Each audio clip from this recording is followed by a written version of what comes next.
Baada ya majuma kadhaa ndani kwa familia nyingi katika nchi mbalimbali, hivi sasa mataifa mengine yameanza kulegeza sheria hiyo, huku yakiruhusu watu kutoka nje na kurejesha shughuli kama ilivyokuwa awali.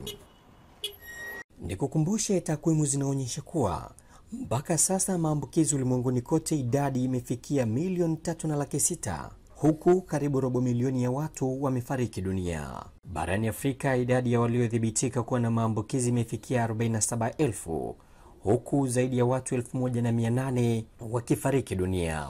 Italia ilikuwa nchi ya kwanza kuweka vikwazo vya watu kusalia majumbani, na sasa imelegeza vikwazo hivyo, huku watu wapatao milioni 4.5 wameanza kurudi kazini. Pamoja na uchunguzi wa awali, baadhi ya mataifa bado yameshikilia msimamo wa watu kusalia majumbani na kufunga shughuli zote ambazo zinahusisha jamii kwa kiwango kikubwa. Breeze Online TV imefanya mazungumzo na raia kutoka mataifa mbalimbali kuelezea hali ilivyo hivi sasa katika nchi yao. Kwanza kabisa nimezungumza na Fernanda akiwa ni raia wa Brazil, akituelezea hali ilivyo hivi sasa. Hey Isaac, here is Nanda from Brazil. Thank you very much. The situation that we have here, it depends where you're living at. For example, São Paulo, Rio de Janeiro, Brasília, and Amazonas, they have more cases of corona, so they have more restrictions.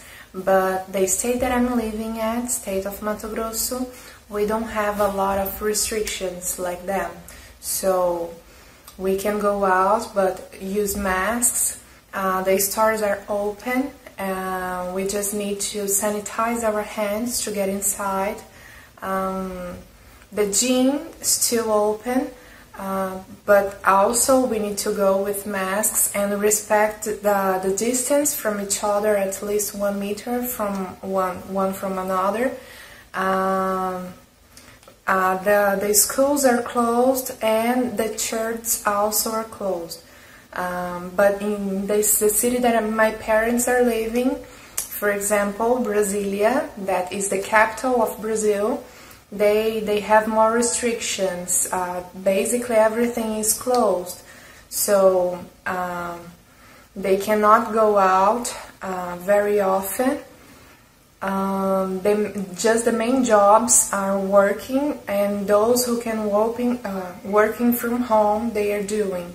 So that's how the situations are here. It depends where you're living at. Thank you very much. Na kutoka Brazili tuelekee nchini Panama. Panama ni nchi ya mwisho kusini mwa Amerika ya Kati.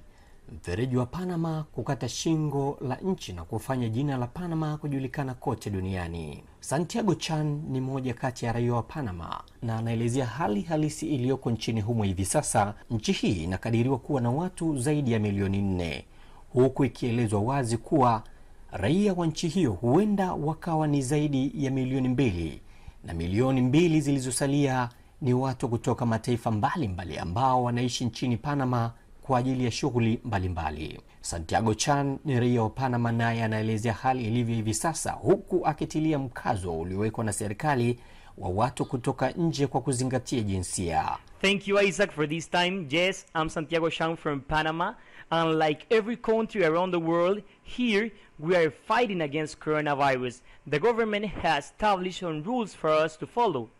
People can go outside according to their sex. I mean, Monday, Wednesday, and Friday are Women's Day.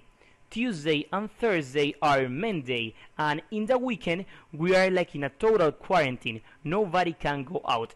But even in those days that you can go out, you can't do it in the way that you want. You need to follow a process. If I want to go out, for example, I have to look on my last number in my ID. If my ID ends in 9, I can go out in a period between 8 and 30 and 10 and 30. That's all. I have 2 hours per day. And that's the way that we are working to prevent more infections. The general message is just stay at home, because this is a fight, but we are in this together, obviously. Doctors are working in the hospitals, police are in the streets, and if you don't have anything to do outside, please stay at home. That's all. That's all. We know that there are some people in need, so if you have the opportunity to help them, do it. That's what we're doing here in Panama, and you can do it too. Ni Santiago Chani huyo kutoka nchini Panama. Kadhalika tumepata nafasi ya kuzungumza na Miriam Lunde ambaye naye ni mkazi wa Panama. Hello Isaac, thanks for your time. My name is Miguel Nando. I live in Panama, and that's in Central America.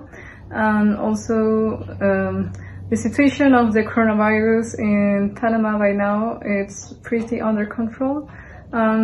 The population of Panama is of 4 million inhabitants. By now we have 5,538 cases. Sadly, we have 159 deaths, and we have 338 recoveries. So by now the government has taken all the necessary measures, and we have enough supplies for all the people who are infected of coronavirus. Also, the government has some programs for people with less resources. Like, for example, they're giving some bonuses to these people of $80 to buy some food, and also they're giving bags of food to people with less resources. So the situation is pretty under control.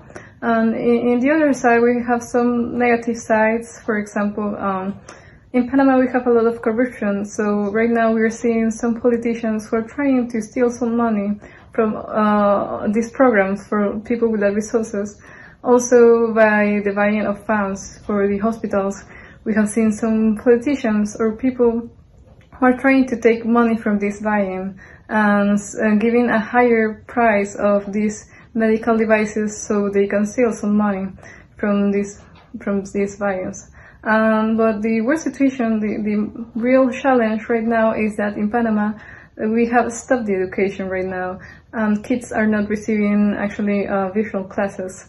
The issue with this is that now the government has given a list of terms that schools must fulfill so they can give visual classes.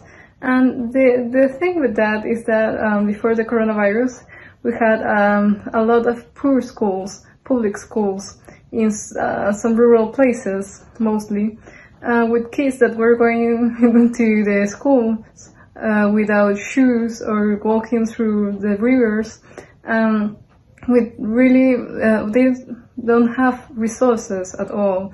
So it's really hard for them that now the government is asking them to fulfill these requirements when they don't have the money for that. And these kids, these students, doesn't have laptops or doesn't have access to the internet to have visual classes. So I don't think the solution to this issue is just stopping the classes and the education suddenly. I think the government must give an answer to these schools, to this situation. Naam, tukitoka kuangazia taifa hilo lililoko kusini mwa Amerika ya Kati, turejea Afrika ya Mashariki tukiangazia nchini Kenya, ambapo Padri Gerald Kizito anatueleza hali ilivyo.